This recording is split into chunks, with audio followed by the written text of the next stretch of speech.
Semuanya, kita mulai saja Ibu Bapak ya. Baik, pertama-tama marilah kita panjatkan puji syukur kehadirat Tuhan Yang Maha Esa, Allah Subhanahu wa taala, karena berkat rahmat-Nya kita bisa berkumpul pada suatu forum yang saya pikir ini forum yang mewah ya, karena tidak setiap orang punya keinginan untuk menambah ilmu pengetahuannya. Baik, pertama-tama yang terhormat Bapak Ketua Umum kita, yaitu Bapak Satriwan Salim, yang terhormat Bapak narasumber, yaitu Pak Jimmy.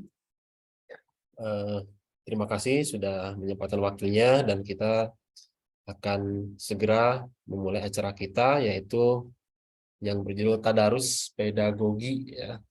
Ini bukunya kita mereview sebuah buku, dan kemudian kita akan dipaparkan oleh yang terhormat Bapak narasumber, yaitu Bapak Jimmy. Bukunya saya baru melihat juga ya, karena bukunya bahasa Perancis. L'école les enseigner les joies de la musique. Jadi ketika saya cari-cari tadi, mungkin kira-kira judulnya bagaimana, apakah sekolah bisa memberikan kesenangan dalam pembelajaran musik begitu. Nanti mungkin Pak Jimmy bisa review lebih dalam lagi. Selanjutnya untuk narasumber kita, yaitu Pak Jimmy, beliau adalah dosen UNJ, dan beliau telah menuntaskan postgraduate ya, atau pendidikan S2-nya di Perancis banyak 2 kali.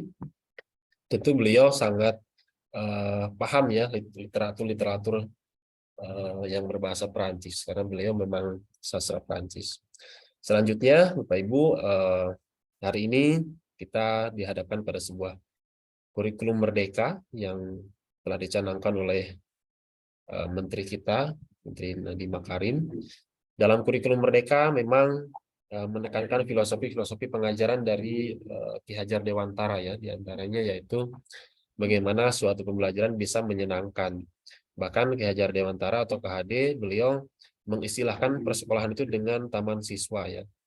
Jadi bagaimana sekolah itu bisa memberikan suatu kegembiraan layaknya sebuah taman.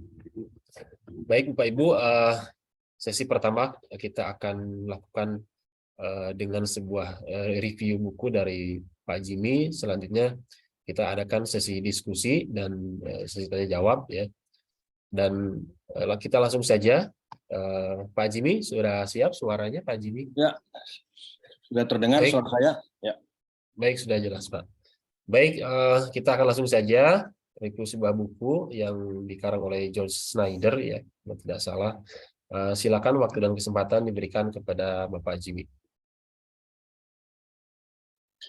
Ya, terima kasih, Bung Moderator. Maaf, saya mulai dari percakapan saya dengan Bung Afdal ketika Bung Afdal mengirim pesan ke saya untuk bicara di sini. Kemudian saya bilang ke Bung Afdal bahwa saya mungkin tidak akan mereview buku sebenarnya. Saya tidak mau review buku ya, tapi saya hanya mau membicarakan yang mungkin didasari antara lain oleh buku itu. Jadi dengan buku lain tentu saja ya.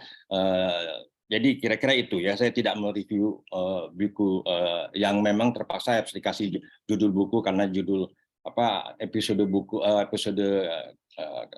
diskusi kita ini kan membahas buku ya, mereview buku ya. Jadi saya ulangi, saya tidak mereview buku, tapi saya lebih membahas, mungkin lebih tepatnya membahas konsep la joie itu ya, bahasa Prancis, joy bahasa Inggrisnya. Nah, saya coba terjemahkan tidak pakai kata kesenangan atau kegembiraan, tapi saya pakai kata yang lebih luas, yaitu kesukacitaan ya.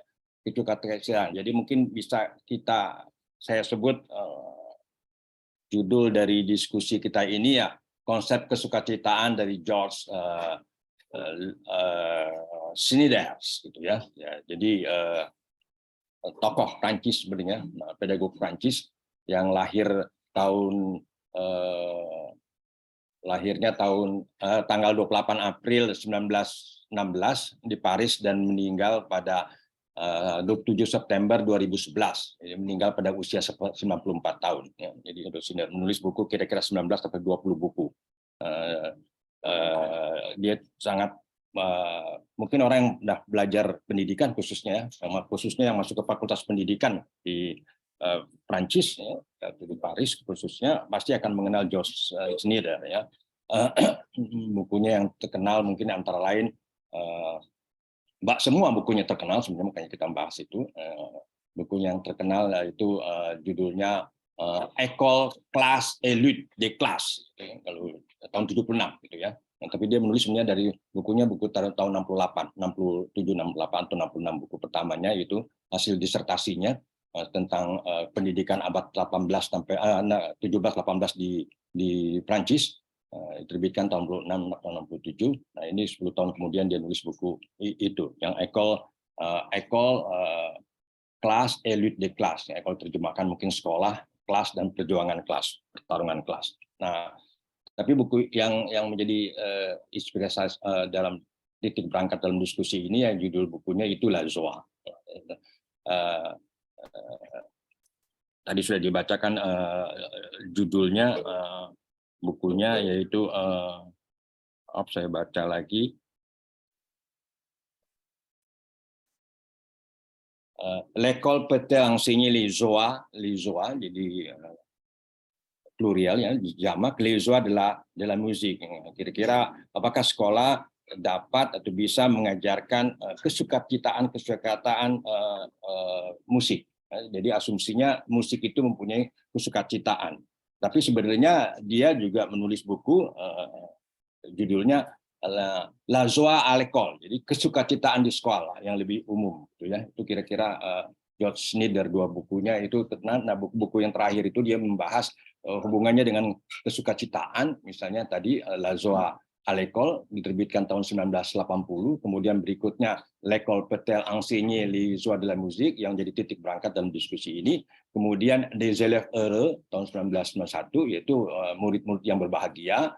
Kemudian Heureux à l'université, kebahagiaan di universitas tahun 1994. Kemudian buku yang terakhir dia tulis judulnya J'ai voulu qu'apprendre soit une joie, seperti buku biografi kira-kira seperti itu. J'ai voulu qu'apprendre soit une joie, jadi kira-kira kalau diterjemahkan saya berhasrat, berkeinginan belajar itu suatu kesukacitaan, kira-kira itu. Nah, tadi Bung moderator menyebut-nyebut tentang Kejadah Bontoro dan kurikulum sekarang menggunakan istilah kebahagiaan, tapi tidak menggunakan kata kesukacitaan ya, kebahagiaan, apalagi kegembiraan dan sebagainya. Nah, istilah-istilah itu yang ada mungkin di Kejadah Bontoro. Nah, konsep-konsep ini mungkin itu juga dibahas oleh Georges Sneijder ini ya. Jadi ya mungkin ada agak nyambung-nyambung dengan keadaan sekarang ini. Nah, itu sedikit. Nah, sedikit lagi tentang sedikit Georges Sneijder. Biasanya pada umumnya orang-orang terkenal di Prancis itu keluar dari École Normale Supérieure Rouduin, sekolah tinggi Prancis. Prancis itu terdiri dua sistem sebenarnya, maaf sedikit cerita, dua sistem pendidikan tinggi terdiri dari sekolah universitas, yang kedua sekolah tinggi. Kalau universitas tamat SMA tinggal masuk asal bawa ijazah, kemudian kalau masuk ke Grand École tidak bisa asal masuk tapi harus dites. Ketika dia tes dia baru bisa masuk ke sekolah Grand Prépa, persiapan untuk masuk sekolah tinggi. Selama 2 tahun dipersiapkan dia untuk masuk ke Grand Prépa, persiapan sekolah tinggi 2 tahun. Habis setelah 2 tahun di Grand Prépa, persiapan sekolah tinggi, dia harus dites lagi baru masuk sekolah tinggi. Itu École Normale Supérieure, École Polytechnique, sekolah insinyur, sekolah tinggi, biasanya sekolah insinyur, sekolah tinggi. Nah, itu kira-kira untuk masuk ke sana begitu selektif, jadi sangat elitnya. Nah, dia masuk dari École Normale Supérieure. Untuk mengenal sedikit tentang École Normale Supérieure de Rouduin, mungkin teman-teman kenal misalnya Michel Foucault, Jacques Derrida, Émile Durkheim. Nah, itu keluaran dari École Normale Supérieure de Rouduin. Itu kira-kira sekolah pendidikan tingginya. Tahun 39, tahun 37 sampai 39 dia masuk di sekolah itu, sekolah tinggi itu Grand École, École Normale Supérieure. Tapi kemudian Perang Dunia Pertama dia ditangkap karena dia Yahudi, ditangkap kemudian masuk di pembuangan di Auschwitz. Kemudian baru tahun 45-an dia kembali lagi sekolah lagi, 46 baru selesai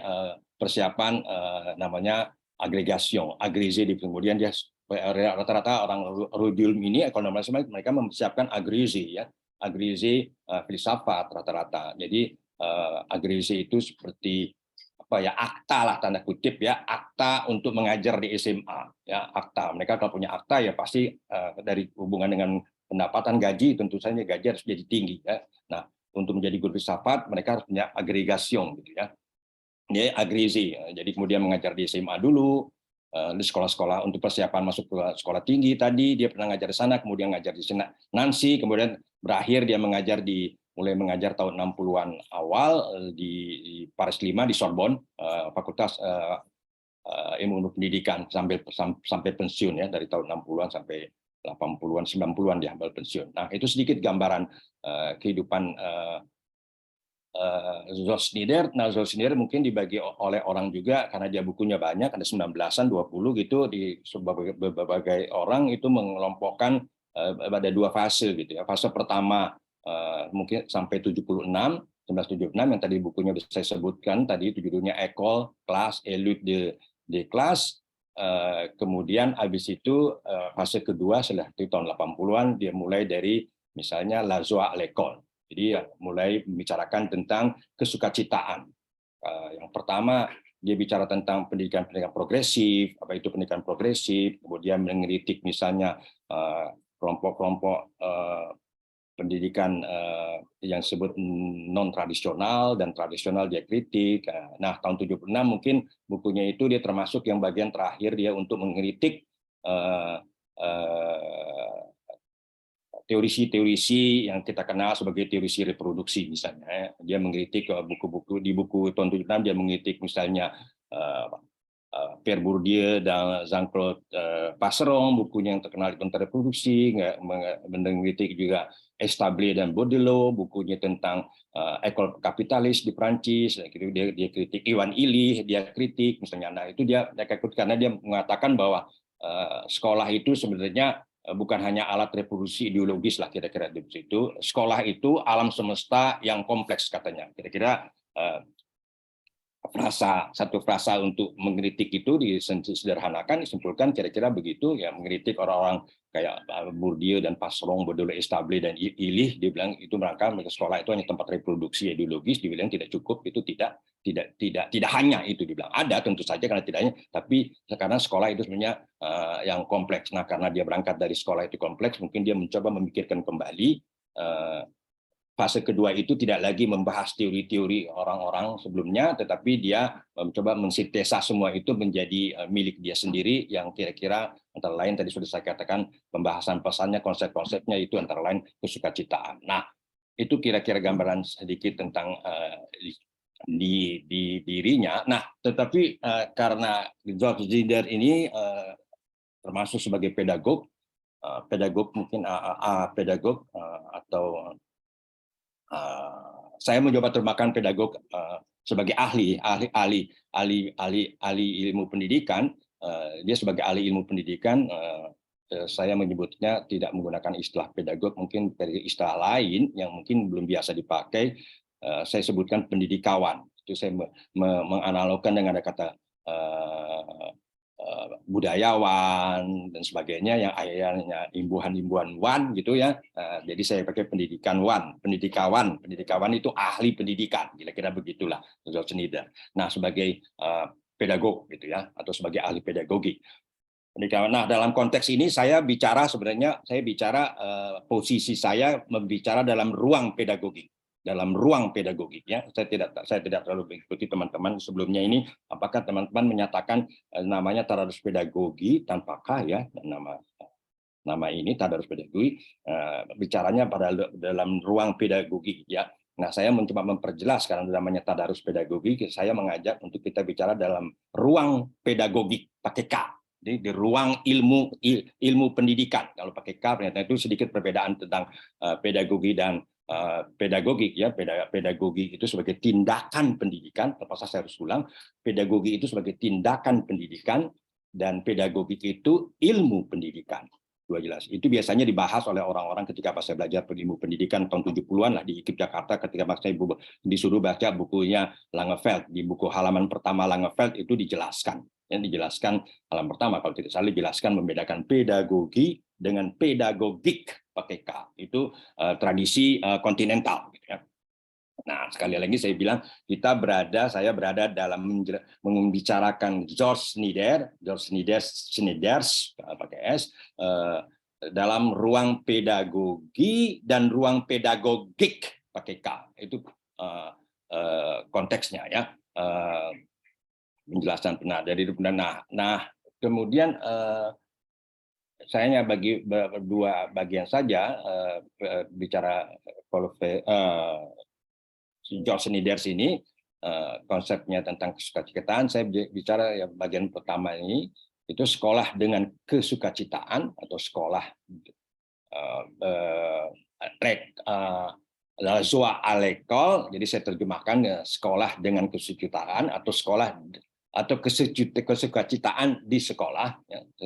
Dan bagian kedua lainnya yaitu kesukacitaan musik diajarkan di sekolah, karena sudah kita sebut judul bukunya L'école peut-elle enseigner les joies de la musique. Nah, saya mau coba di bagian kedua itu ya sekolah dengan kesukacitaan di dalam musik diajarkan di sekolah. Nah, sekolah dengan kesukacitaan. Nah, saya tidak bisa membayangkan apakah dari sekitar 45.300.000 murid di Indonesia ini, dari sekitar 2.554.000 sekolah, kesukacitaan itu muncul atau tidak di sekolah. Saya tahu dan saya sengaja menyebutkan jumlah murid dan jumlah sekolah. Nah, seperti kita ketahui, kemungkinan besar kelihatannya atau presentasinya lebih besar, jangan-jangan mendekati 90% gitu. Sekolah itu biasanya hanya dibawa untuk beradaptasi dengan masyarakat. Sekolah itu sebagai tempat untuk membawa orang untuk beradaptasi dengan masyarakat. Atau kalau pakai bahasanya Biesta, gitu ya, Biesta, mungkin sering disebut nama ini dalam diskusi di sini. Biesta menyebutkan sekolah itu salah satu fungsinya itu hanya sosialisasi, itu membuat orang bisa beradaptasi ke masyarakat. Walaupun fungsinya ada 3 menurut dia, yang satu kualifikasi dan satu lagi subjektifikasi. Nah, kalau sekolah hanya tujuannya hanya untuk sosialisasi dan mungkin juga kualifikasi, memberi orang keterampilan, pengetahuan atau diskusi untuk nantinya bekerja, tentu sulit sekali untuk menghasilkan anak-anak mungkin juga yang merdeka, yang bersukacita dan sebagainya. Karena bicara tentang kesukacita ini, sekolah yang mengajar menurut saya itu lebih menekankan pada fungsi sekolah yang lain. Tetap menurut Gerd Biesta, fungsi yang sekolah lain itu yang namanya subjektifikasi. Membuat orang menjadi subjek, kira-kira sederhananya begitu. Nah, kesukacitaan ini saya lebih perkirakan itu, saya percaya itu membawa ke fungsi itu. Nah, kemudian Snijders coba untuk melihat, dia mencoba membaca sekolah itu apa yang terjadi di sekolah sebenarnya ya. Yang terjadi di sekolah menurut dia itu ada kaitannya dengan kultur tentu saja. Dia membagi di sekolah itu sebenarnya harusnya dilakukan atau memberikan kepada anak-anak murid itu dalam rangka untuk buat saya dalam rangka untuk menjadi subjek misalnya, itu dia harus membuat sekolah itu harus berurusan dengan dua budaya. Kalau pakai bahasanya George Snijders itu harus berurusan dengan namanya, dia menyebutkan une culture première, atau kalau diterjemahkan perkata saja budaya pertama, dan kedua itu une culture élaborée. Mungkin kalau dia bisa lihat budaya yang terstruktur, yang jelimet, yang kompleks gitu. Nah, sekolah itu berurusan pada soal itu. Nah, kita bisa bertanya sebagai guru, kita di sekolah sudah membawa memperkenalkan pada anak atau membawa pada anak anak-anak untuk berhubungan dengan dua kultur itu atau tidak. Nah, kultur premier ini, kultur pertama itu budaya sebenarnya yang dibawa anak-anak, diperoleh anak di rumah, di sekitar rumah, kemudian dia bawa ke sekolah. Itu kultur premiernya, jadi diperoleh siswa di dalam kehidupan sehari-hari, misalnya di rumah, di lingkungan rumah, dan misalnya. Dan yang berisi nilai-nilai kelompok yang di rumah dia, daerah sekolah dia, dan sebagainya. Itu kira-kira yang dia sebut kultur premier menurut Schneider. Kemudian ada yang namanya kultur élaborée. Itu yang bisa sebutkan budaya yang terstruktur, tersusun dengan baik, tetapi kompleks gitu ya, jelimet. Nah, budaya ini diantaranya budayanya itu penemuan-penemuan ilmiah, atau karya-karya agung dan sebagainya. Nah, itu dalam karya agung, karya seni, karena ini bicara tentang l'école peut-elle enseigner l'histoire de la musique, ini berhubungan dengan seni gitu ya. Nah, karya-karya agung, atau mereka orang Prancis menyebutnya les chefs d'œuvre, karya mahakarya. Nah, itu yang bagian dari une culture élaborée. Tadi sudah saya katakan sampai sejauh mana sekolah memperkenalkan atau membawa anak-anak untuk akses ke une culture élaborée. Ini pertanyaannya ya, memperkenalkan karya-karya ilmiah. Tentu saja sekolah-sekolah memperkenalkan karya ilmiah. Bagaimana sekolah negara memperkenalkan tentang mahakarya, les chefs d'œuvre, kaitannya berhubungan dengan kesenian misalnya ya. Tentu saja nih berkaitan dengan di barat. Kalau di barat ya Prancis tentu saja chef d'œuvre-nya itu atau mahakaryanya kita langsung bisa kenal. Kalau di Prancis misalnya, kalau di dalam sastra Victor Hugo misalnya, Balzac misalnya, sebenarnya itu. Kemudian kalau musik mereka mungkin bisa sebutnya Ravel misalnya, Debussy gitu, atau karya agung Eropa misalnya sebut Beethoven, Johann Sebastian Bach misalnya, Wolfgang Amadeus Mozart misalnya, seperti itu contoh-contoh seperti mahakarya. Nah, di Indonesia jadi pertanyaan kita sebenarnya mana? Biasanya kita kenal misalnya kalau dalam karya sastra mungkin ya yang sudah biasa diajarkan juga di sekolah-sekolah tingkat SMA, sayangnya diajarkan yang mungkin sepotong-sepotong kan sedikit ya. Kalau kalau kita bisa sebut karya agung ya Armen Pane dan sebagainya itu dan sebagainya, dan yang karya agung yang sudah tua, tapi bisa juga karya agung yang kita sebut agak modern misalnya Pram misalnya dan sebagainya. Nah, itu sampai sejauh mana diperkenalkan di Indonesia. Anak-anak itu menurut Schneider itu harus dibawa ke kultur élaborée, karena itu kultur yang berbeda dengan kultur premier itu. Berjarak, bahkan berjarak. Nah, disinilah tugas guru dan Schneider dia tahu sesadarnya bahwa ini tidak mudah memperkenalkan pada anak, bahkan kecenderungan mungkin anak-anak itu menolak. Nah, disinilah makanya tugas guru menurut dia itu tetap, karena dia percaya harus mengakses ke kultur élaborée. Schneider itu percaya bahwa kultur élaborée itu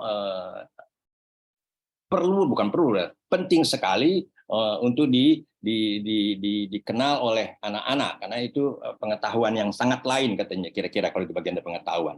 Nah, itu kira-kira kultur élaborée. Nah, Schneider walaupun suka sekali dengan atau meyakinkan bahwa orang harus akses ke kultur élaborée, kultur yang jelimet, ya, kompleks, terstruktur, tapi tidak berarti menurut Vigarello yang membahas bukunya itu La Joie à l'école, dalam satu majalah Revue des Sciences Revue de Pédagogie Française misalnya, ada 3 orang dipanggil untuk membahas bukunya La Joie à l'école, antara lain satunya Vigarello. Vigarello itu menyatakan bahwa Schneider tidak menolak budaya pertama yang dibawa murid. Dia tidak menolak. Yang biasanya ditolak oleh sekolah. Sekolah-sekolah biasanya hanya berpegang pada kultur élaborée lagi, ya. Atau kalau pakai bahasanya Bourdieu, Bourdieusian dan Passeron misalnya, itu kultur kelas dominan lah gitu ya, kultur kelas dominan itu sekolah hanya menekankan pada itu. Nah, si Snyder dia tidak mengabaikan bahwa itu penting buat dia juga.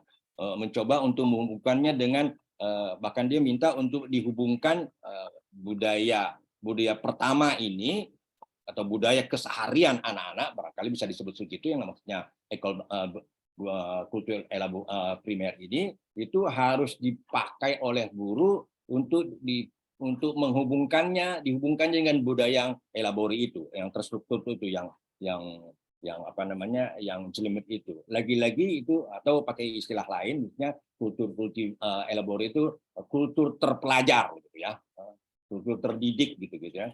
Nah, itu membawa kesananya memang tidak mudah, itu saya katakan tadi, gitu. Bahkan ada kecenderungan untuk resisten anak-anak melawan. Coba bayangkan aja, kalau saya ambil contoh misalnya di Prancis saja begitu ya. Bayangkan di sini tiba-tiba pelajaran pelajaran musiknya di rumah, di sekolah-sekolah memperkenalkan ini anak-anak memperkenalkan Johann Sebastian Bach, misalnya mendengarkan musiknya Johann Sebastian Bach, misalnya Clavier Tampere misalnya. Kemudian pada anak-anak yang kental budaya primernya, tentu saja mereka akan menolak saja, gitu. Nah, itu tantangan yang bisa. Nah, guru-guru harus tahu tentang budaya primer anak-anak itu, misalnya musik pop, musik rock dan sebagainya. Kemudian dibawa musik rocknya dari pelan-pelan, mungkin masuknya sampai yang rock atau yang tidak bisa diklasifikasi, tapi tentu saja tidak dimasukkan dalam musik yang klasik tanda kutip, misalnya Frank Zappa, misalnya yang orang-orang menyebutkan sebagai underground, tapi itu bisa disukai oleh anak-anak tertentu pada zaman dulu tentu saja. Nah, kalau pakai zamannya tahun 70-an lah, saya SMA, mungkin mendengarkan Frank Zappa gitu ya, mendengarkan yang lain juga, jazz dan sebagainya, tapi mendengarkan Frank Zappa juga. Nah, sekarang mesti dicari anak-anak menyukai yang mana nih, untuk dibawa pelan-pelan memperkenalkan musik yang disebut chef d'oeuvre misalnya, Bang Agung. Nah, saya membayangkan untuk sementara ini, walaupun masih diskusikan lebih panjang, karya-karya sebut-sebutnya kayak Agung, kalau di Jawa mungkin lebih mudah, Jawa Tengah lebih mudah memperkenalkan karya-karya gamelan-gamelan yang dianggap karya Agung. Itu lebih mudah. Nah, untuk masukkan ke situ kan juga tidak mudah dengan anak-anak yang terbiasa dengan musik rock. Tapi itu tugas guru, membawa ke sana. Nah, itu budaya anak-anak karena sudah terbiasa dengan budaya massa, ya, budaya massa sebagai bagian dari budaya pertama tadi. Itu juga memberi sebenarnya bisa dipakai sebagai pintu awal kepada untuk bawa anak bahwa untuk terbuka kepada dunia lain, misalnya dunia bisa dimulai pada musik karya-karya mahakarya itu. Nah, itu yang harus jadi kaitannya dengan kesukacitaan ini, sebetulnya itu kesukacitaan dalam musik ya, dalam seni khususnya lebih umum, itu juga berarti guru-guru harus mengenal, memang betul-betul mengenai budaya murid, budaya anak gitu ya. Budaya yang betul-betul melekat, budaya pertama yang melekat pada anak. Dia harus tahu, ya kalau tidak bisa lagi guru-guru, misalnya saya tidak tahu sekarang masih berlaku atau tidak ya, paling-paling 10 tahun yang lalu saya perhatikan hip hop itu nggak bisa diabaikan. Hip hop misalkan tidak hip hop itu bisa melebar, tidak hanya pada musik, khususnya kesenian kontemporer atau kontemporer massa. Budaya pertama termasuk budaya dalam yang datang dari Korea, misalnya film-film bersambung dari Korea misalnya, itu juga menjadi bisa perhatian guru. Nah, budaya terstruktur itu menurut Snyder atau kultur elabori ini yang kompleks itu membawa kesukacitaan lebih besar dibandingkan menurut budaya pertama, gitu ya. Dan itu bisa memperluas wawasan orang, dalam hal ini wawasan murid, gitu ya. Ambil contoh membaca misalnya karya-karya besar, taruhlah saya misalnya Pram, itu kan bisa membawa anak pada wawasan lebih luas sebenarnya. Itu yang disebut memenuhi kesukacitaan, ya, kesukacitaan pada. Nah,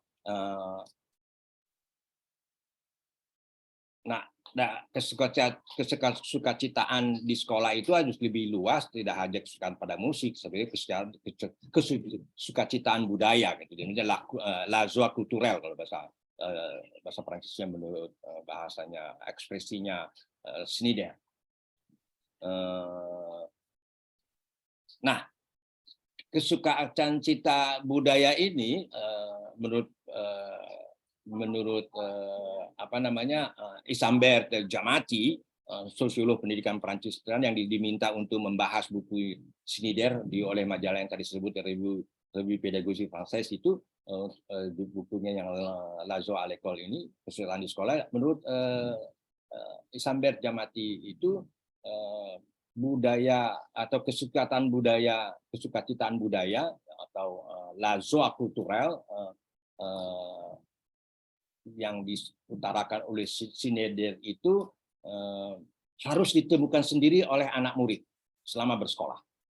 Nah, ketika bicara kesukacitaan di sekolah itu sebenarnya itu harus ditangkap oleh anak sendiri, tentu dengan bantuan guru. Ya, dengan guru yang memperkenalkan kesukacitaan yang ada di budaya lain, misalnya dalam karya tadi saya sebutkan, misalnya salah satu kesukacitaan kultural itu di karya-karya ilmiah, misalnya kan di dalam taruhlah di SMA kalau ada pelajaran kimia, dia bisa memperkenalkan tokoh-tokoh penemu kimia, misalnya siapa, sebagai itu, dari situ diperkenalkan dalam kaitannya dengan sebagai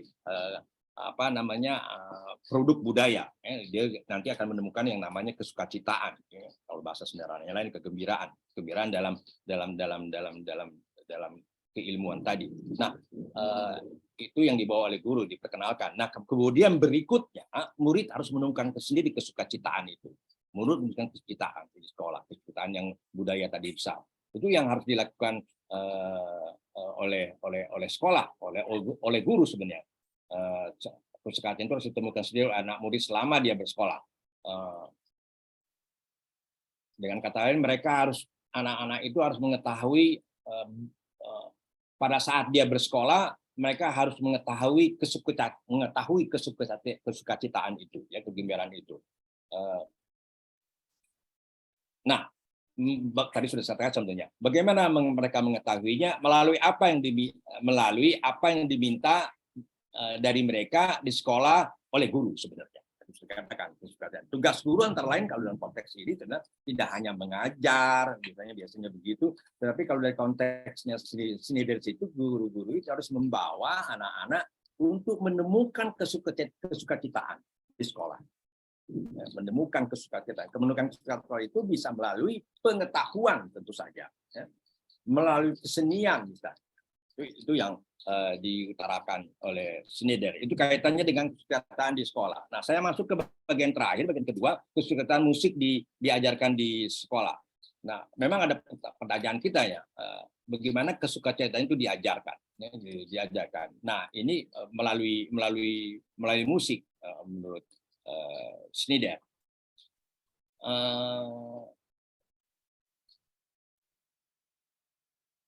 Nah,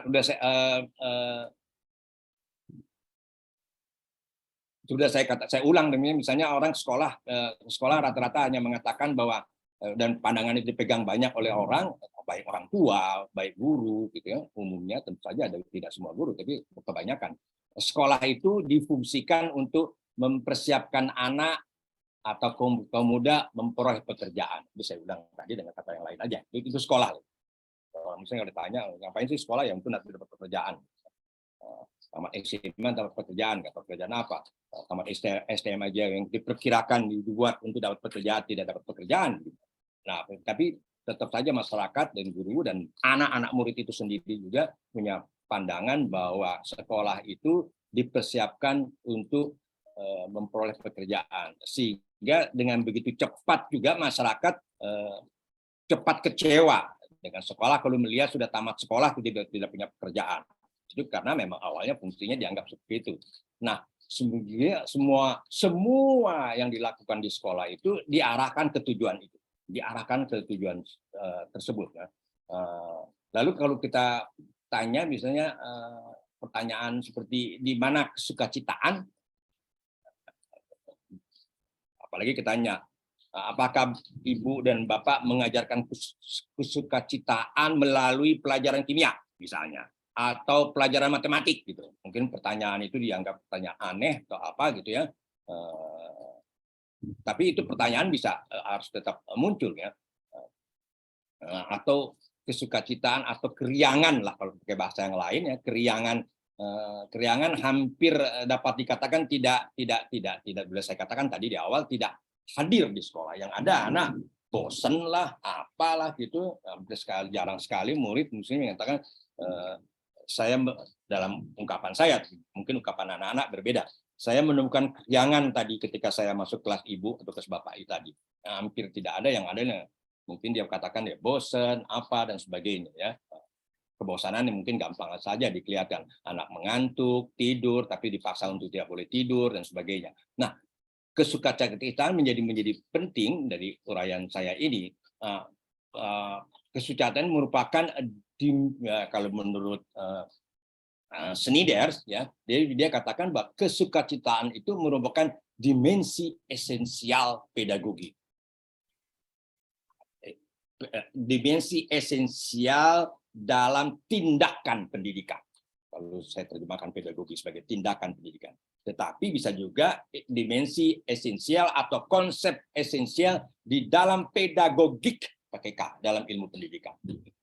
Nah, kesukacitaan itu unsur penting, esensial, yang sangat penting ya di pendidikan. Nah, karena itu pertanyaan tadi saya utarakan tadi itu jadi penting karena dalam tindakan pendidikan kesukaan penting. Tentu saja kesukaan keriangan kalau saya sebut pakai kata keriangan terlihat di kelas, mudah terlihat ketika sambil belajar, sambil mengajar, mungkin guru-guru tanpa disengaja tidak diniatkan tanda kutip, anak tertawa, riang sambil belajar matematik, riang sambil belajar bahasa Inggris, riang sambil belajar bahasa Indonesia. Itu bisa keriangan itu mudah dilihat. Kalau apa keriangan ya lihat saja, mungkin gembira, tertawa, senyum-senyum dan sebagainya ketika sambil belajar dan sebagainya. Nah, karena itu dengan contoh seperti itu atau uraian saya itu mungkin menunjukkan sekali bahwa kesukaan itu penting. Nah, dan bagi pendidikawan Prancis ini yaitu Snider, kesukaan ini dibawa atau berada bersama karya-karya besar. Saya ulang-ulang tadi, saya ulang aja, berada. Kesukaan itu berada di dalam, ya, inherent sebenarnya di bagian di dalam jika terikut di dalam karya-karya besar atau karya-karya agung atau les chefs d'œuvre maha agung. Nah, misalnya dalam pendidikan musik yang ditujukan kepada siswa atau murid agar mereka menemukan kesukacitaan. Ketika mengajar musik, anak-anak itu harus menemukan kesukacitaan di dalam dalam pelajaran musik. Nah, memang tidak mudah, tapi sederhana mungkin Snider suka bilang untuk menemukan kesukacitaan dalam karya, ya, di dalam karya misalnya karya musik ya misalnya atau karya sastra ya, dan itu dia harus berulang-ulang untuk mendengarnya, berulang-ulang untuk menyimaknya, untuk bisa menangkap kesukacitaan dalam karya itu. Nah, tentu saja karena berbeda kesukacitaan di dalam kultur elabore mungkin lebih cepat mudah mendengarkan musik.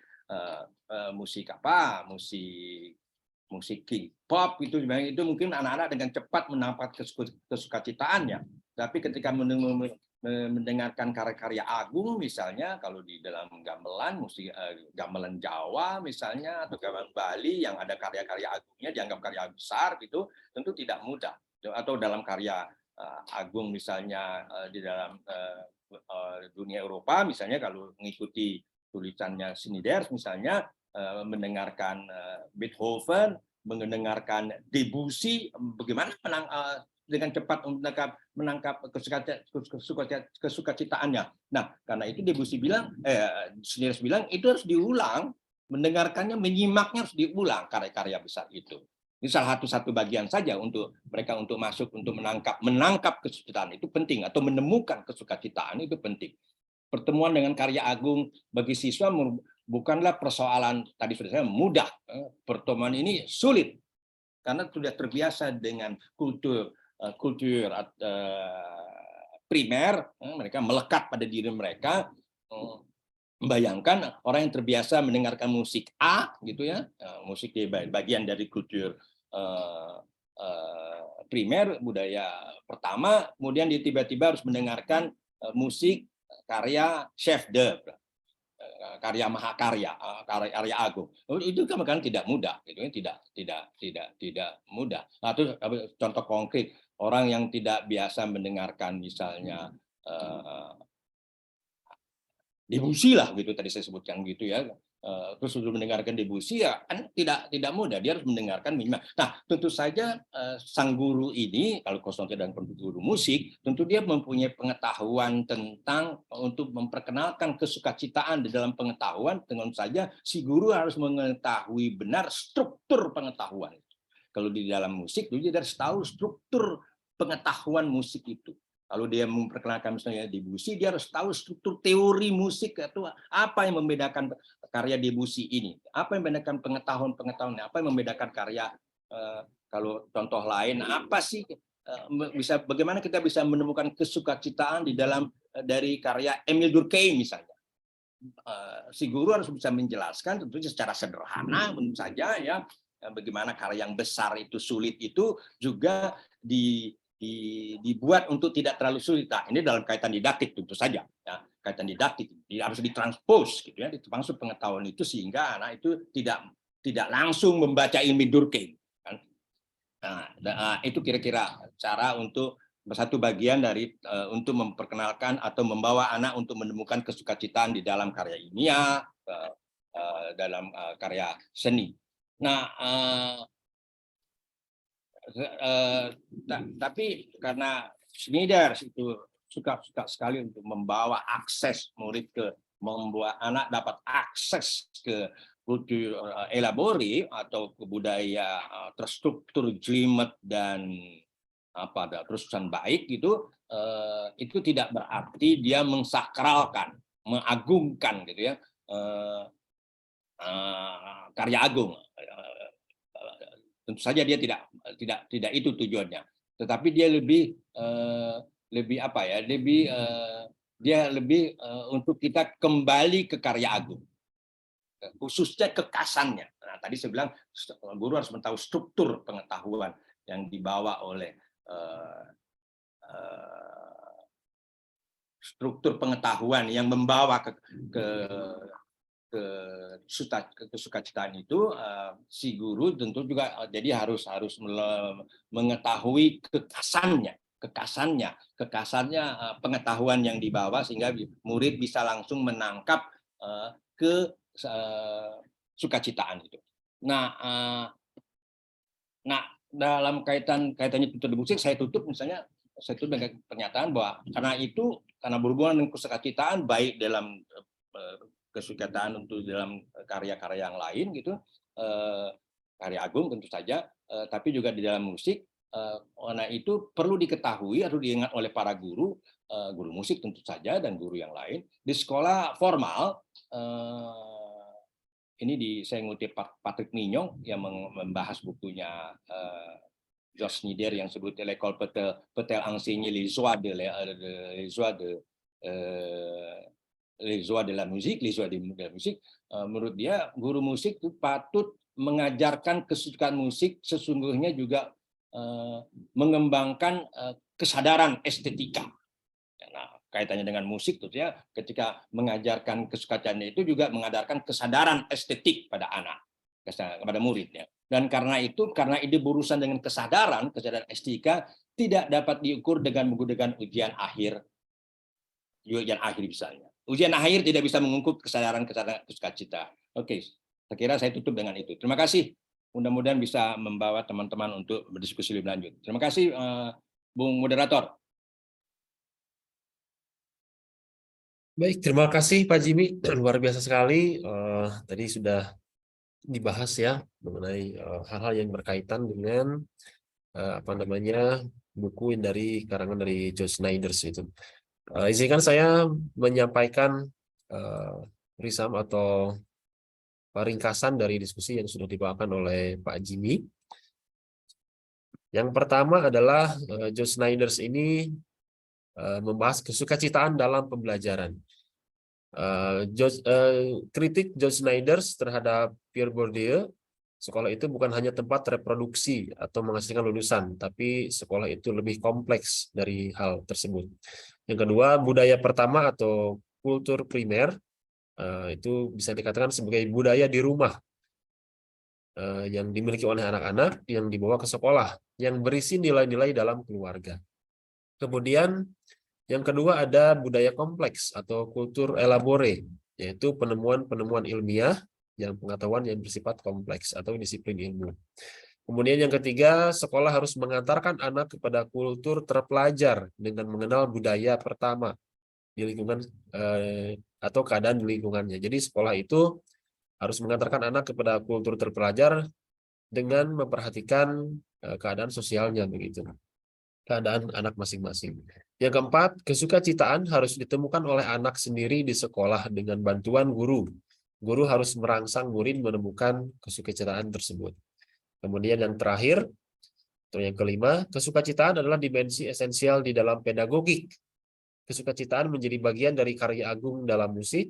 Kesukacitaan bisa dimunculkan dengan berulang-ulang. Dengan cara guru harus paham dulu struktur pengetahuan yang membawa kepada kesukacitaan tersebut. Dan pernyataan terakhir dari Pak Jimmy adalah ujian akhir tidak serta-merta membawa murid kepada kesukacitaan. Baik, itu diskusi yang kita sampaikan bersama-sama. Bapak Ibu, dipersilakan dua penanya dulu atau silakan memancing diskusi atau berpendapat. Dipersilakan, Bapak Ibu. Oh ya, sebelum ada yang bertanya atau lanjutkan diskusi, apa yang saya utarakan sebenarnya pernah saya sampaikan dalam tulisan ya di Jurnal Seni Nasional Cikini punya IKJ. Gitu. Pak Mas Eli meminta saya untuk menulis gitu. Ini dalam rangka ulang tahun IKJ yang ke-40 atau ke-50 saya lupa, tahun 2020, volume nomor 6. Juni November 2020 tulisan saya itu di jurnal itu nomor volume itu tahun 2020 yang saya kasih judul Guru Sekolah Publik Mengajar Kesukacitaan Musik. Itu ya kalau ada yang mau lihat ya silakan itu. Hanya 7 halaman karena memang diminta untuk tidak panjang-panjang. Terima kasih. Baik, Bapak Ibu, silakan jika ada yang ingin membaca sudah melakukan jurnal dari tulisan Pak Jimmy ya di ulang tahun IKJ. Bapak Ibu silakan yang mau berdiskusi, mau bertanya atau berpendapat, kritik, silakan ya karena kita forum terbuka. Halo Pak Jimmy. Pak Sidik, Baik, boleh ya, silakan nanya Kang Satriwan. yang pertama yang membuka. Makasih Pak Jimmy. Saya tadi mendengar menyimak ya dari awal. Ada beberapa ada tanggapan, ada pertanyaan.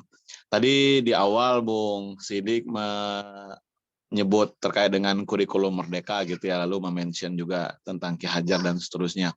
Saya ingat dulu waktu saya SMA itu saya sangat suka bahasa Indonesia itu karena, dan saya masih terngiang-ngiang gitu ya, karena ada sastranya di situ Bung Sidik. Jadi ingat tuh kita ya angkatan Balai Pustaka, angkatan 66 dan seterusnya gitu. Jadi kita juga ya membaca luas lah gitu ya para sastrawan gitu. Sehingga saya sampai sekarang terngiang-ngiang. Saya membuat soneta, membuat puisi waktu itu ya di SMA tuh. Kita paham apa namanya novel-novel Balai Pustaka gitu ya, sampai ke 66 lah kira-kira begitu. Belum Terelie belum ya. Nah, jadi saya sih berarti kalau memahami yang Pak Jimmy sampaikan, kira-kira guru bahasa Indonesia saya waktu itu sudah mengajarkan atau memberikan sentuhan kesukacitaan gitu ya, sehingga saya senang belajar bahasa Indonesia waktu itu dan masih terngiang-ngiang nih yang disampaikan sampai sekarang gitu. Karena memang ada unsur sastranya di pelajaran bahasa Indonesia. Nah, saya tidak tahu apakah di kurikulum sekarang di Merdeka khususnya untuk pelajaran bahasa Indonesia masih ada ya unsur sastranya gitu. Kalau saya dapat diskusi dengan teman-teman, agaknya hanya bahasa Indonesianya saja gitu ya. Sastranya sudah tidak ada gitu. Nah, berkaca dari pengalaman pribadi saya tadi Pak Jimmy, artinya tidak hanya untuk guru seni gitu ya, tidak hanya untuk guru seni musik atau seni rupa gitu ya. Bagaimana memberikan kesukacitaan ini dalam pembelajaran, tetapi di semua mata pelajaran itu menjadi sebuah keharusan bagi guru. Mungkin butuh konfirmasi, itu yang pertama. Kemudian yang kedua, kesukacitaan itu tentu tidak hanya dibatasi oleh subjek mata pelajaran ya Pak Jimmy. Bisa jadi kesukacitaan itu ditumbuhkan, diciptakan dari lingkungan belajar. Ya kan, lingkungan sekolah maksud saya, lebih luas lagi. Jadi tidak hanya kelas Pak Jimmy. Nah, kalau di lingkungan sekolah Pak Jimmy, pertanyaan saya adalah, misalnya sekarang itu banyak sekolah yang punya ya semacam jargon atau slogan gitu ya. Sekolah rumah kedua gitu ya. Di kurikulum juga demikian. Nah, menjadikan sekolah sebagai rumah kedua. Karena anak-anak bersukacita di sekolah Pak Jimmy. Anak-anak senang di sekolah. Tapi ketika dia bersukacita di sekolah, senang di sekolah gitu kan, momentum atau durasi dia di sekolah pun lama, Pak. Nah, pertanyaan saya, apakah anak yang lama bersekolah, durasinya itu di sekolah lebih lama ketimbang di rumah, itu justru mencerabut mereka dari akar sosialnya, sehingga sekolah dengan anak di sekolah dengan anak di realita sosial masyarakat itu justru ada pembatas di situ gitu. Anak menjadi asing dengan lingkungannya karena dia sudah lama sekolah. Kenapa dia lama di sekolah? Karena dia gandrung Pak di sekolah, dia senang Pak dengan kegiatan yang banyak tadi. Kalau bahasa Sindas penulis ini dia sukacita dia di sekolah gitu karena kegiatannya banyak. Dia enjoy di sekolah, tetapi di satu sisi dia tercerabut dari akar sosial budayanya gitu Pak Jimmy. Nah, apakah ini paradoks atau bukan ini yang dimaksudkan kesukacitaan oleh pedagog Prancis ini? Demikian Pak Jimmy, dua pertanyaan. Makasih Pak. Baik, terima kasih Pak Satriwan, Ketua Umum kita. Luar biasa nih, beliau ternyata dari SMA sudah calon sastrawan ini. Baik, Bapak Ibu ada lagi, silakan. Ini satu penanya lagi ya, atau penanggap, nanti kita akan bahas setelah penanya. Oh ya, silakan. Ini adalah Bapak Ketua MGMP ya, PPKN Provinsi DKI Jakarta. Silakan Bang Zai. Terima kasih Pak Sidik. Selamat sore Pak Jimmy. Terima kasih. Mungkin langsung aja, tadi saya juga menyimak tentang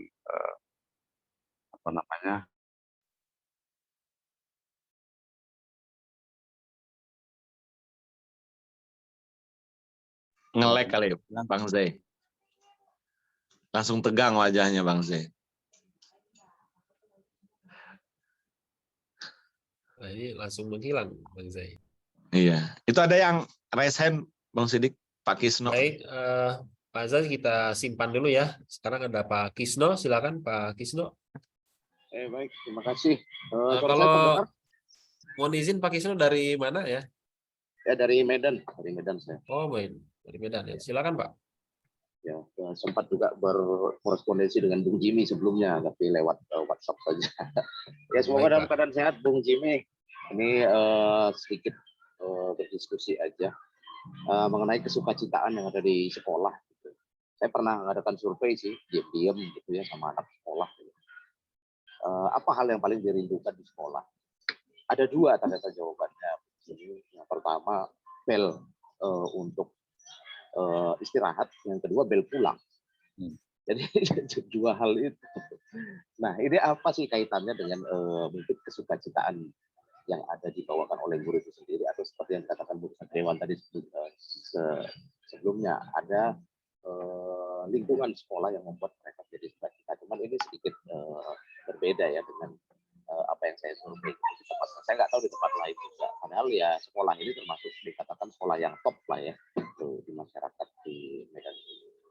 Kemudian yang kedua, mungkin apakah ada kaitan kesukacitaan yang dibawakan oleh guru di dalam kelas itu dengan keadaan dia sendiri, misalnya apakah dari sisi remunerasinya, apakah dari sisi gajinya dari sekolah itu ataupun dari pemerintah seperti itu.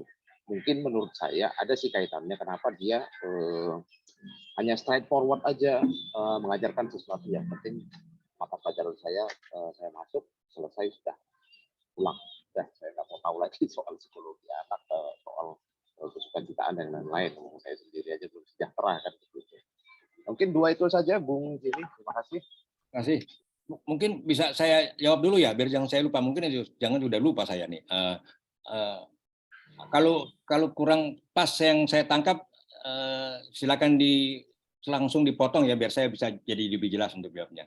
Dari Bung Satriawan ya pertama ya, kaitannya dengan memberi contoh dengan sastra, bisa jadi memang guru itu membawa ke kesukacitaan melalui karya-karya besar tadi ya. Tapi beberapa pembahas misalnya buku membahas pemikiran Snider khususnya dengan kesukacitaan, misalnya saya ambil dari Philippe Mérieux, jadi orang Prancis juga, tokoh juga Prancis sekarang masih hidup ya, jadi tokoh yang sekarang yang menulis bukunya terbit sudah 2 kali kalau nggak salah, dia utarakan yang saya agak senang juga memang menyebut-nyebut judul bukunya gitu ya, Pédagogie, c'est le devoir de résister. Atau bahasa pendidikan adalah wajib untuk melawan, kira-kira begitu ya. Philippe Mérieux itu dalam bukunya yang sangat terkenal. Nah, Philippe Mérieux mengomentari tentang George Snider kaitannya dengan kesenangan. Dia bilang juga memang itu searah dengan Snider untuk apa? Akses kemana kesukacitaan itu tidak immediate ya, tidak segera gitu ya. Itu perlu usaha menurut mereka, dan itu kita sadari memang betul untuk membutuhkan usaha agar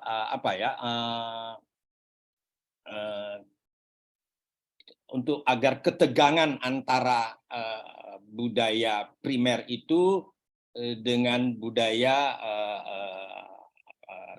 terstruktur dan terpelajar itu. Nah, itu perlu usaha agar anak-anak itu untuk masuk ke sana gitu ya. Jadi tadi saya beri contoh misalnya ketika dia membaca, kalau saya pakai baca contoh karya lah ya, anak mungkin harus diminta untuk membaca karya sastra ya, mungkin dibaca bagian-bagian tertentu barangkali karena guru itu paham anak itu ya, cukup paham budayanya dari mana, kebiasaannya bertemu dengan karya-karya musik apa misalnya, atau seni-seni apa, dia bisa cukup mengetahui dari segi kebudayaan, membawa anak itu memperkenalkan budaya agung itu, karya sastra besar itu yang Indonesia misalnya, dia bilang bagian ini coba kamu baca berulang-ulang,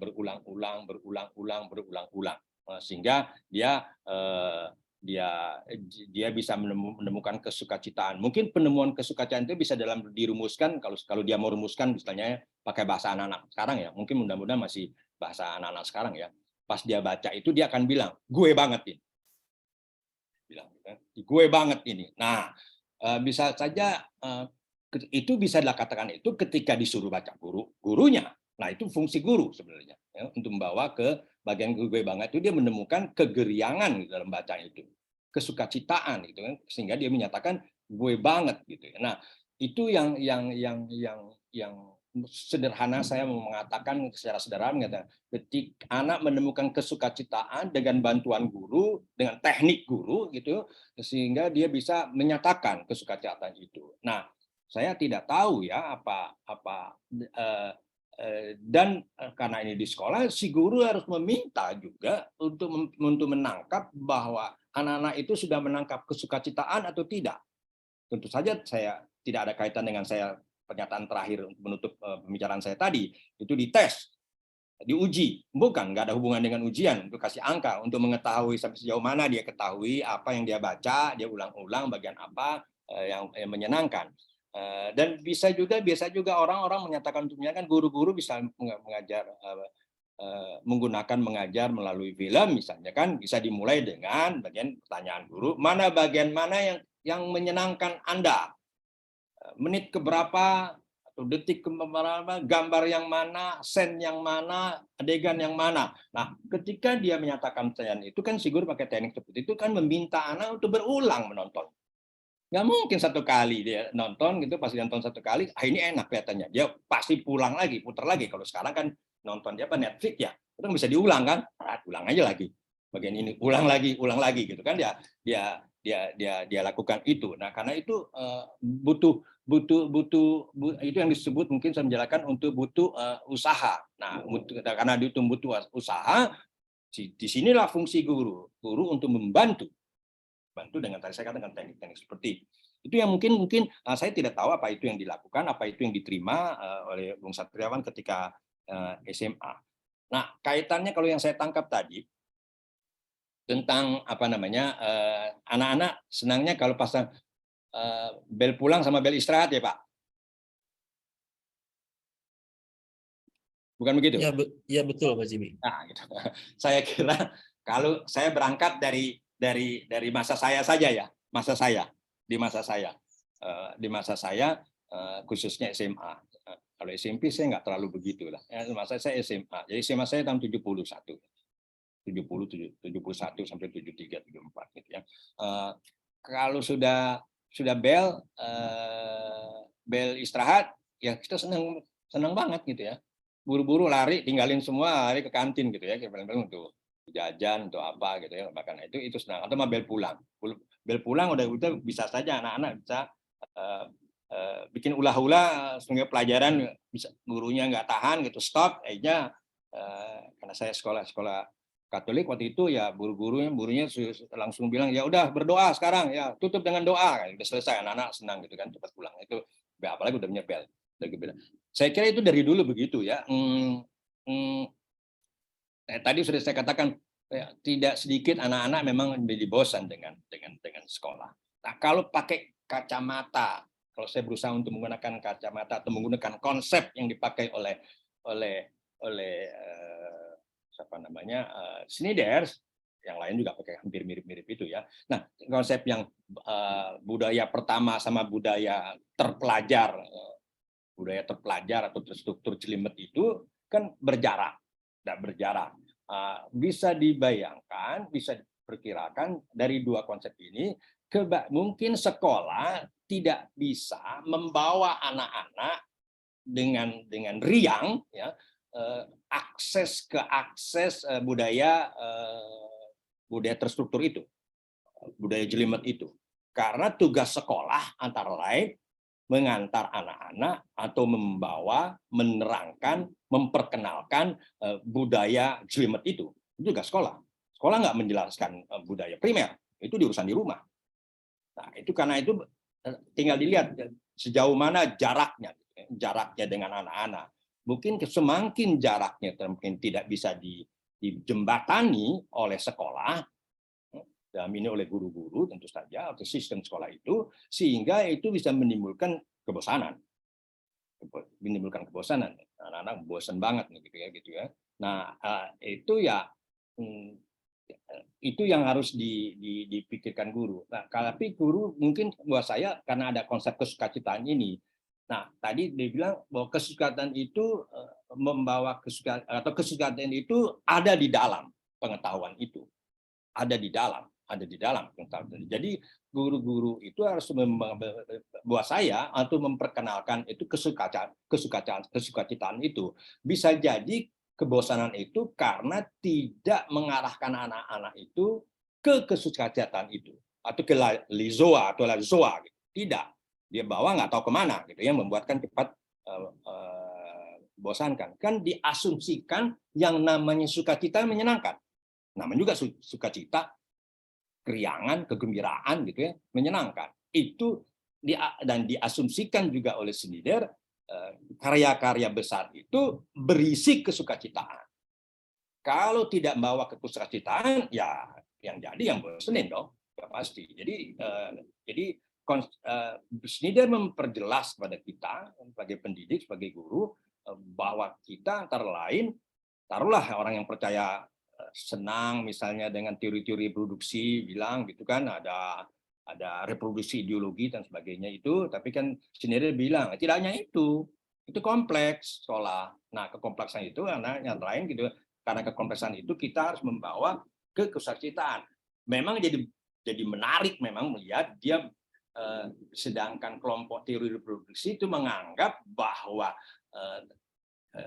kultur dominan itu sebenarnya kultur kultivi atau apa namanya, kultur elabore sebenarnya. Tetapi oleh si Schneider, kultur elabore itu yang pada umumnya dipegang oleh kelompok kelas menengah, itu yang harus dipakai atau menurut dia. Itu jadi menarik. Walaupun mereka sama-sama berada dalam garis Bourdieu, Passerong, Schneider berada dalam satu garis, mereka garis pemikiran Marxis sebenarnya. Nah ini sekalian orang-orang yang suka dengan Marxis nggak sendiri, nggak satu ya, macam-macam. Kadang-kadang berkontradiksi gitu kan. Nah ini yang menariknya itu ya. Nah, orang beranggapan itu kelas menengah atas, karya kelas menengah atas atau budaya kelas menengah itu yang mengganggu anak-anak. Nah ternyata Ki Jarod Bintoro itu tidak mengganggu kalau kita tahu apa yang harus kita kasih gitu, yaitu kesukacitaannya. Nah itu kira-kira itu ya, mungkin saya ulang, kebosanan anak-anak di sekolah itu ya yang kali contoh tadi ya itu ya mungkin paling tidak dari tahun 70, jangan-jangan sebelum tahun 70, dari tahun sejak ada sekolah gitu. Kalau lihat di film-film ya, film-film tua juga anak-anak bosan gitu kan di sekolah. Tapi ya itu saya mencoba melihat ya, mencoba saja ya, menganalisa dan memperkirakan mungkin karena dari dua konsep ini, dari konsepnya 3 konsep lah gitu ya, konsepnya sendiri. Nah, itu menariknya baca karya pemikir pendidikawan Prancis dalam ini. Mudah-mudahan bisa. Atau mungkin ada yang tertinggal, Bung Satriawan dan tadi Bung siapa saya lupa namanya. Punten Pak Jimmy, yang tadi, Ya. yang saya satu tertinggal kayaknya yang tadi. Kalau anak itu misalnya sudah punya kesukacitaan di sekolah gitu ya, nah lalu dia justru lama di sekolah durasinya, ya kan, karena mereka misalnya sekolah itu sekarang kan banyak ya, sekolah-sekolah itu punya jargon misalnya sekolah tempat keduaku atau rumah keduaku. Ya. Nah di sisi lain mereka akan tercerabut dari lingkungan sosialnya gitu, karena mereka lama di sekolah berkegiatan dengan kegembiraan, dengan kesukacitaan itu gitu kan, sehingga pulangnya sudah capek misalnya gitu. Jadi tidak ada lagi waktu untuk berinteraksi dengan lingkungan sosial mereka, tempat mereka berasal gitu. Nah, apakah kesukacitaan seperti ini yang dicatatkan oleh Schneider atau bagaimana? Atau ini justru penyimpangannya atau bagaimana gitu Pak Jimmy? Makasih Pak.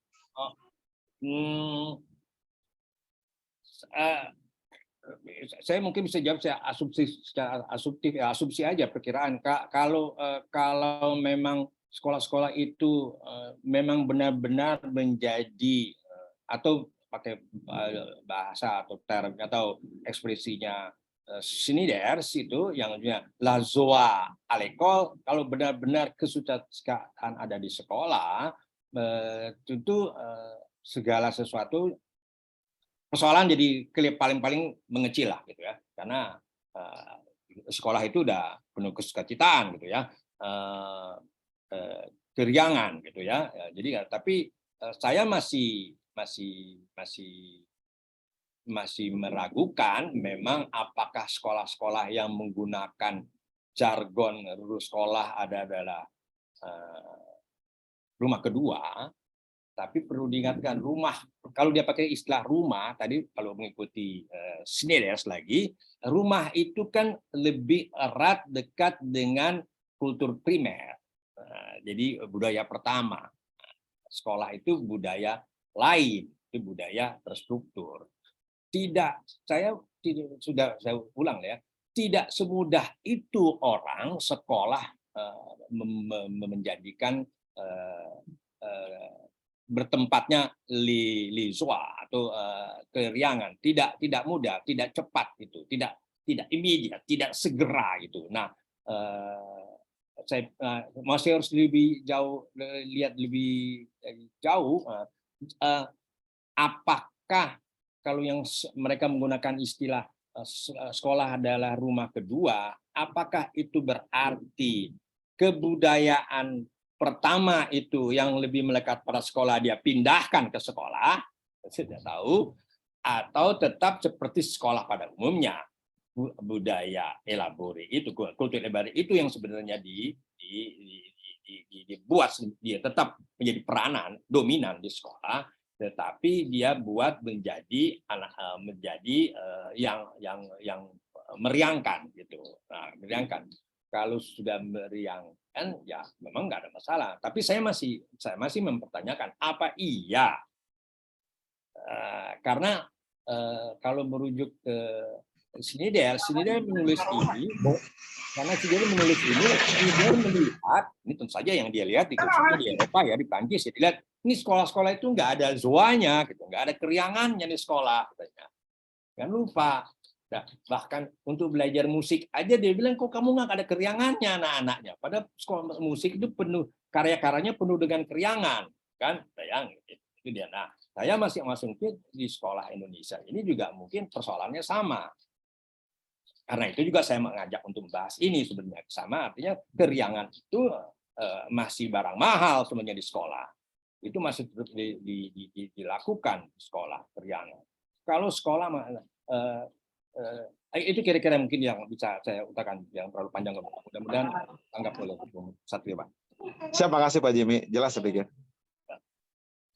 Baik, terima kasih Pak Satriwan tanggapannya dan Pak Jimmy atas responnya. Mungkin kita akan sesi kedua, tapi karena waktunya sudah sedikit lagi selesai, jadi mungkin hanya satu saja penanggap. Silakan Bapak Ibu, satu orang penanggap saja, karena waktunya semakin menipis ya. Saya boleh Pak Sidik. Oh ya, silakan Pak Suparno Sastro, dipersilakan. Selamat sore Pak Jimmy, senang banget dapat ilmu banyak hari ini. Saya sempat baca juga tulisan Bapak yang di IKJ ya. Ya. Sebenarnya kalau lihat bukunya Snyder ini kan lebih ke musik ya. Terus sementara dia sendiri juga seorang pedagog yang nggak mengagung-agungkan karya agungnya itu sendiri.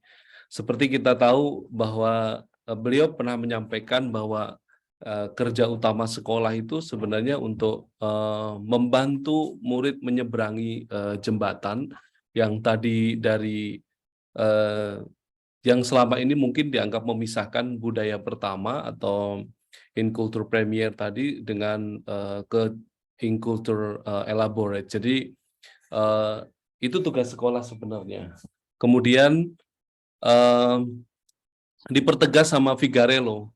Jadi di tulisan Bapak juga di sana dinyatakan bahwa ada dipertegas juga dengan Figarello bahwa perlunya pemahaman kultur pertama. Jadi, begitu Figarello memperjelas apa yang disampaikan oleh Snyder itu, saya jadi ingat Ki Hajar Dewantara juga gitu ya, bahwa kodrat manusia dan lain-lain yang sekarang sedang diangkat-angkat oleh kementerian terkait kurikulum merdeka dan lain-lain itu tampak sekali gitu. Artinya ya relevan sekali di mana itu sebenarnya sudah terjadi di masa lampau. Nah, terkait dengan apa yang tadi kita diskusikan tentang kesukacitaan.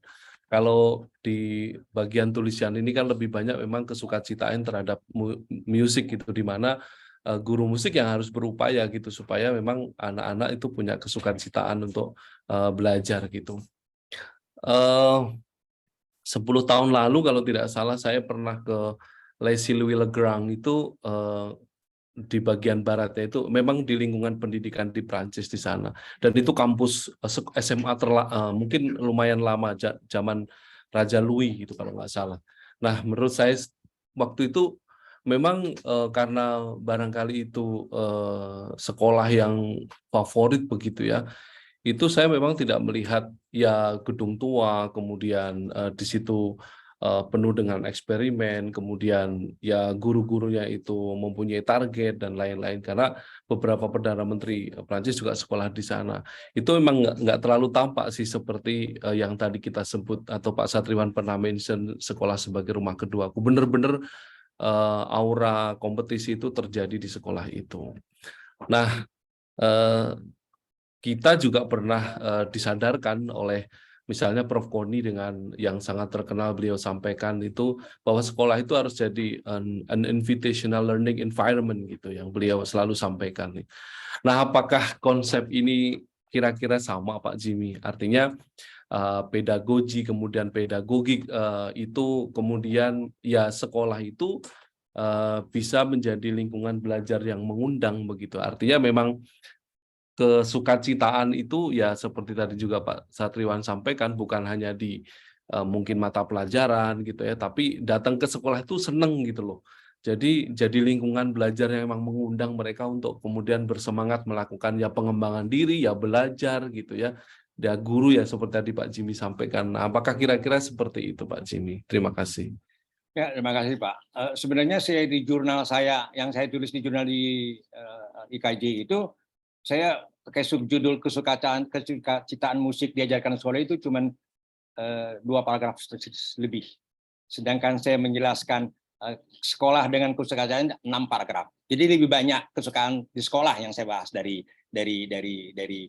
Snider, bukan untuk musiknya ya, karena IKJ Mas Edo, biar ada kelihatan seni musik ya udah saya masukin gitu kan, ada musik ya. Tapi sebenarnya yang saya mau bicarakan sebenarnya, makanya tadi saya bilang saya nggak membahas buku. Saya membahas konsepnya, konsep kesucitaan yang ada di bukunya. Ya, bukunya memang yang ada tadi apakah sekolah bisa apakah musik bisa mengajarkan kesucitaan, tapi ada juga buku yang lebih banyak juga saya bahas, saya baca gitu, yaitu La Joie à l'école, jadi kesukaan sekolah. Sebenarnya itu yang saya mau bawa, kesukaan di sekolah, kesukacitaan di sekolah. Saya mungkin tadi sudah saya katakan, mungkin di sekolah karena ada tadi kan saya juga mungkin kalau tidak tepat langsung dipotong Pak biasanya kan anak membawa budaya pertama. Sekolah menawarkan budaya terstruktur, kultur elaborate, gitu ya, sekolah gitu. Ada anak-anak yang memang datang dari sekolah, kultur budaya, kultur rumahnya atau primernya itu mendekat dengan kultur primer atau sama, kalau pakai bahasa di barat lah, gitu ya, misalnya di Prancis lagi itu, dalam konteks seni musik.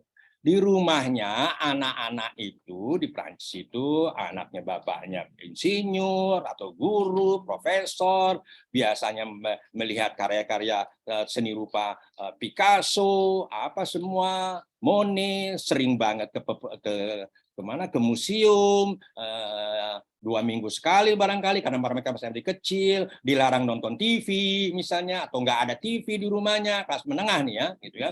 Dan sampai di sekolah kan dia nggak kaget. Belajar musik juga di konservatoire arrondissement di daerah-daerahnya gitu ya, main piano, ya tidak tahu. Itu kan jaraknya nggak ada, hampir relatif nggak ada. Relatif nggak ada. Nah,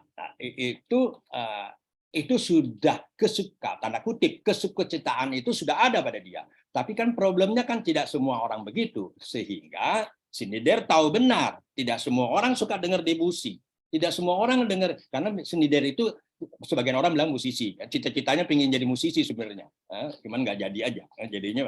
Nah, itu yang terlihat. Nah, di Indonesia mungkin memang kan hanya konsep ini. Saya nggak pernah lihat para peneliti yang sekarang jadi peneliti ya melihat jaraknya sejauh mana sih jarak antara budaya pertama itu dengan budaya kultur elabore yang ditawarkan di sekolah itu, jaraknya di mana?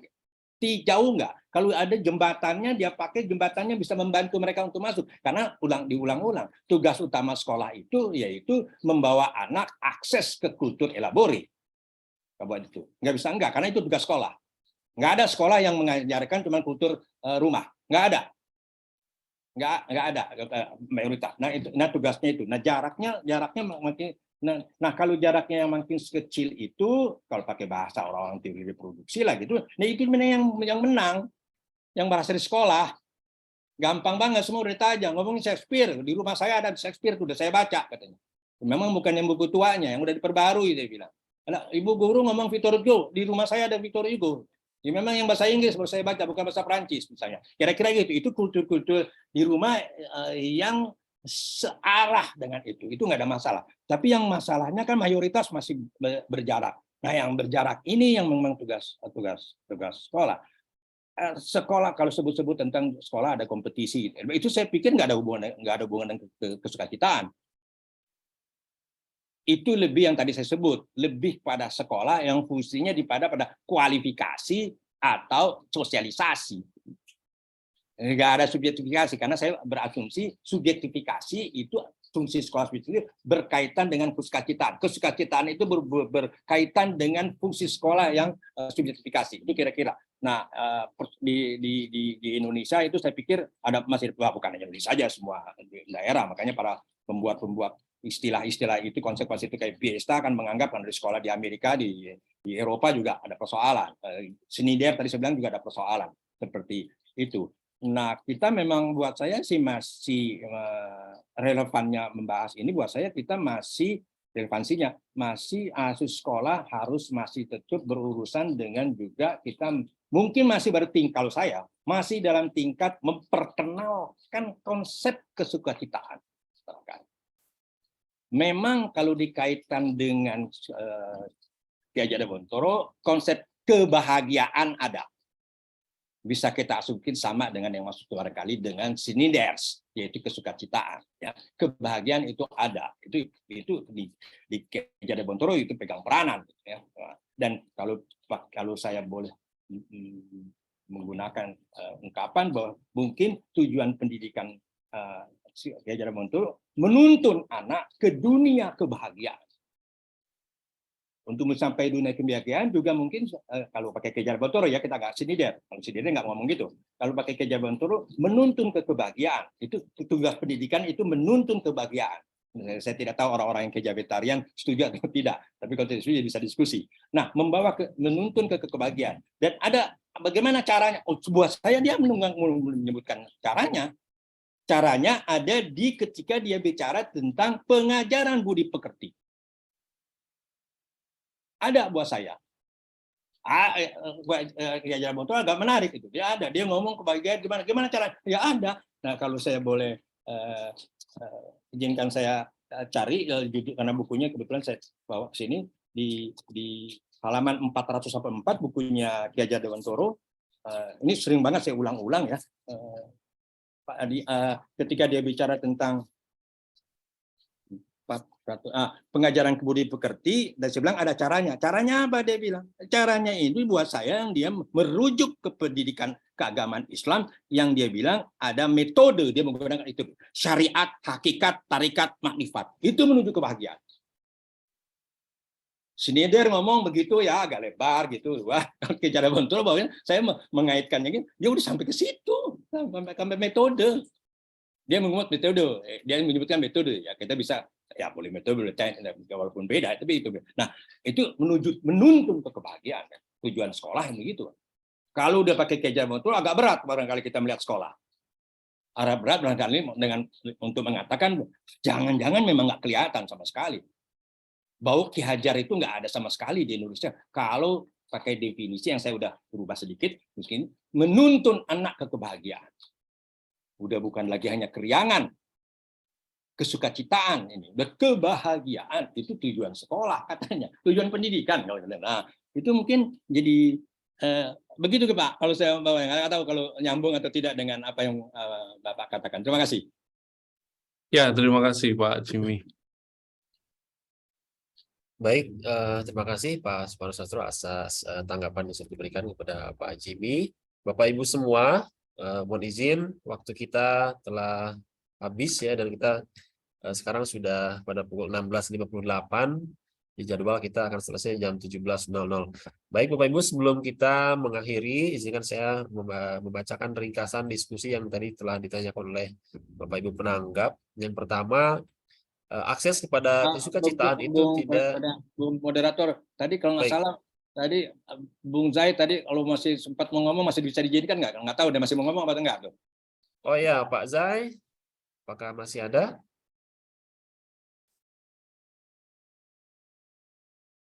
Halo Pak Zai, Pak Zai, Suaranya. mungkin koneksinya gimana Pak Zai? Oh, Pak mic-nya Sidik siap. belum. Oh iya, bagaimana Ya, Pak Zai? tadi. Apakah? Oh ya, izin. Tadi boleh ya, deh 1 silakan. menit. Mohon izin. Tadi sinyalnya tiba-tiba hilang karena di sini hujan deras. Yang pertama, Pak Jimmy, ini memang konsep dalam dunia pendidikan kali ya. Jadi kalau saya menangkapnya mungkin hampir sama dengan yang disampaikan oleh Pak Ki Hajar Dewantara, bahwa di ruang kelas ataupun sekolah itu harus seluruh siswa harus mendapatkan pembelajaran yang menyenangkan. Nah, tadi ditanggapi oleh Bang Satriwan, kalau begitu nanti bisa hilang tuh.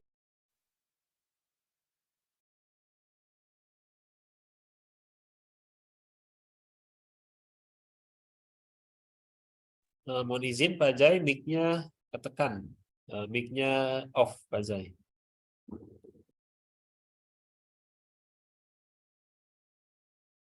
Halo Pak Zai.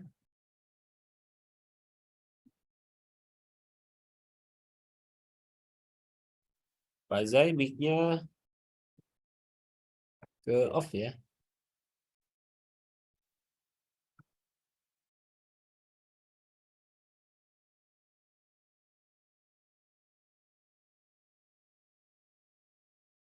Kelas itu memang harus menyenangkan, berarti ini tugasnya setiap guru, bukan hanya tugasnya guru kesenian saja untuk memberikan ruang belajar yang menyenangkan, tapi seluruh guru, dan itu mungkin lebih masuk ke metode. Itu mungkin kira-kira tanggapan saya, mohon maaf karena waktu. Terima kasih. Saya kembalikan ke moderator. Baik, terima kasih Pak Zai. Pak Jibi mungkin ada tanggapan dari apa yang disampaikan oleh Pak Zai? Ya udah tadi mungkin saya hanya mengulang aja. Ya bicara kesukacitaan, George Snyder memang bicara la joie à l'école sebenarnya, kesukacitaan di sekolah. Tapi memang dia ada buku yang lebih kelihatan mengkhusus pada musik, tapi dia lebih juga pada la joie pada kesukacitaan di sekolah yang banyak dibahas. Yang tadi saya merujuk misalnya Vigarello, Isambat Jamati, misalnya, dan Rebul, nggak salah yang kasih komentar-komentar itu membahas ya la joie à l'école, kesukacitaan di sekolah yang diutamakan memang kesukacitaan di sekolah, karena mungkin diasumsikan sama dia memang kesukacitaan tidak terlalu tampil di sekolah gitu ya.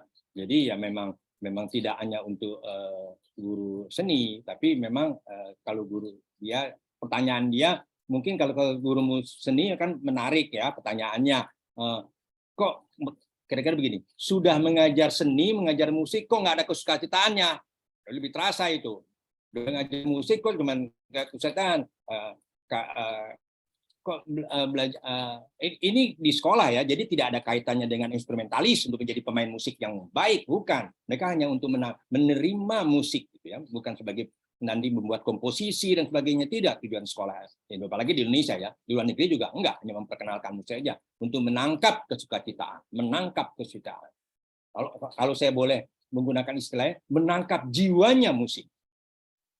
Menangkap jiwanya musik. Musik itu punya jiwa. Kalau orang-orang musik selalu bilang begitu. Orang musik bilang gitu. Kalau dengar main musik, mereka itu, belum dapat dia. Jiwanya nggak ada.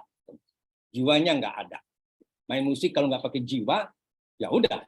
Nah, ini yang diajari sekolah, guru-guru mengenai, coba kamu tangkap jiwanya musik. Kalau kamu tangkap jiwanya musik, maka menangkap kesukacitaan. Itu, menangkap jiwa. Kita bisa, saya sambung ke tempat lain, menangkap jiwanya ilmu pengetahuan.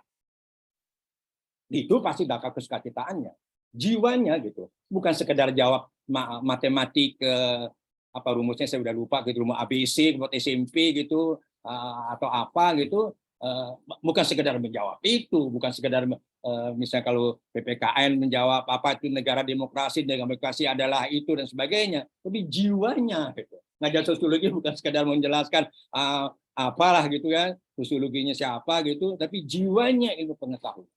Jiwa pengetahuan itu ketangkap, itu berarti kemungkinan besar kesukaan itu tangkap. Itu yang mungkin yang saya tangkap dari yang apa yang disarankan oleh atau yang dibahas oleh George Snyder, kesukaan yang ada di dalam ilmu budaya. Dia sebut kultur saintifik. Dalam kultur saintifik itu yang harus ditangkap jiwanya gitu ya. Pertanyaan saya, apakah anak-anak yang belajar di sekolah itu menangkap jiwa-jiwa dari ilmu pengetahuan? Apakah menangkap kesukaan ilmu pengetahuan sama dengan nilainya 100? Itu pertanyaan. Saya tidak jawab. Saya kira itu. Terima kasih. Mungkin waktunya sudah habis. Terima kasih. Mungkin tidak terlalu lewat. Jam saya baru lewat 4 menit. Terima kasih. Baik. Baik, terima kasih Pak Jimmy. Saya ucapkan terima kasih kepada Bapak Ibu semua juga yang sudah memberikan tanggapan. Kesimpulan dari diskusi kita hari ini adalah akses kepada kesukacitaan itu tidak serta-merta ya, atau tidak immediate, perlu upaya. Kemudian seringkali terjadi gap antara culture primer dan culture elaborate, dan sekolah harus bisa memangkas gap tersebut. Kemudian sekolah harus menjadi lembaga yang mengundang murid. Nah, ini sekolah yang bisa melakukan hal itu dengan lebih lanjut, yaitu sekolah yang menurut KHD bisa menuntun segala kodrat yang ada pada anak-anak agar mereka bisa mencapai keselamatan dan kebahagiaan setinggi-tingginya. Kemudian kesukacitaan itu tidak hanya bagi guru seni musik, tapi juga untuk semua guru. Bapak Ibu, saya mengingatkan kembali bahwa silakan mengisi daftar hadir yang sudah diberikan di kolom percakapan atau chat. Bapak Ibu bisa tercatat. Dan yang terakhir saya ucapkan terima kasih sekali lagi kepada Bapak Ibu semua, dan semoga kita semua bisa melaksanakan diskusi-diskusi seperti ini, karena guru atau pendidik merupakan seorang pembelajar sepanjang hayat ya. Jadi tidak boleh berhenti di persekolahan saja. Baik, itu saja mungkin Bapak Ibu yang bisa saya sampaikan. Kami dari P2G mengucapkan terima kasih. Sampai jumpa lagi di Tadarus Pedagogi selanjutnya. Saya ucapkan selamat sore, terima kasih. Wassalamualaikum warahmatullahi wabarakatuh. Assalamualaikum warahmatullahi wabarakatuh. Terima kasih Pak Jimmy. Terima kasih kembali sama-sama. Terima kasih teman-teman sudah mau meluangkan waktu. Izin mengakhiri ya Bapak Ibu.